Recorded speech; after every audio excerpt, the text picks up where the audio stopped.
Risalah Syekh Abdul Qadir yang ke-35. Kamu harus menjauhkan dirimu dari perkara-perkara yang haram. Jika tidak, maka kamu akan dibinasakan. Kamu tidak akan dapat lepas dari cengkeraman bahaya perkara-perkara yang haram itu, kecuali jika Allah menolongmu dengan kasih sayangnya. Ada satu hadis yang menerangkan, bahwa dasar agama itu adalah menjauhkan diri dari hal-hal yang haram, dan yang merusakkan agama itu adalah ketamakan. Janganlah kamu mendekati perkara-perkara yang haram itu, karena boleh jadi kamu akan mencoba-coba merasakannya. Mendekat pun jangan, sebab dikhawatirkan kamu akan terpengaruh. Sayyidina Umar bin Khattab pernah berkata, biasanya kami menjauhkan diri dari 9/10 perkara-perkara yang halal, karena kami khawatir akan terjerumus ke dalam perkara-perkara yang haram.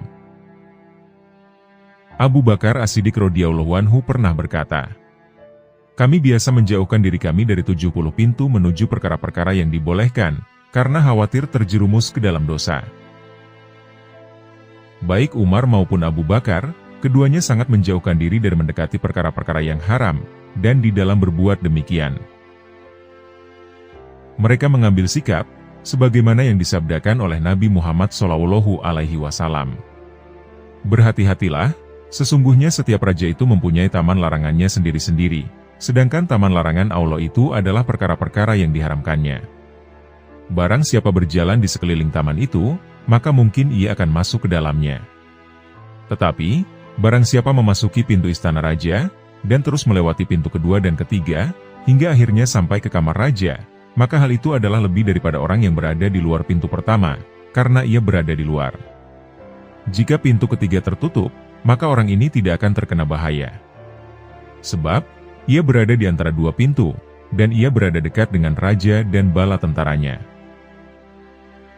Sebaliknya, bagi orang yang berada di luar tadi, jika pintu pertama itu tertutup, maka tetap saja ia berada di luar, tanpa tempat berlindung, dan mungkin ia akan dimakan binatang buas, atau bahkan dibunuh musuh.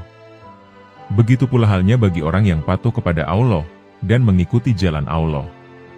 Kemudian, jika pertolongan kekuasaan dan karunia-Nya diambil darinya, maka ia akan terputus dari pertolongannya, tetapi ia masih tetap menjalankan hukum-hukumnya.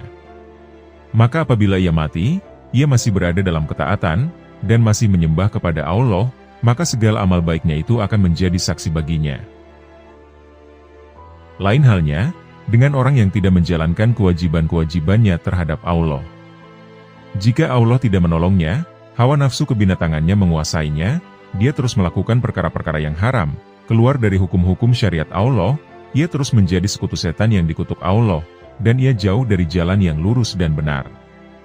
Maka jika ia mati sebelum bertobat, ia akan termasuk dalam golongan orang-orang yang merugi, kecuali jika Allah mengampuni dan memberinya rahmat.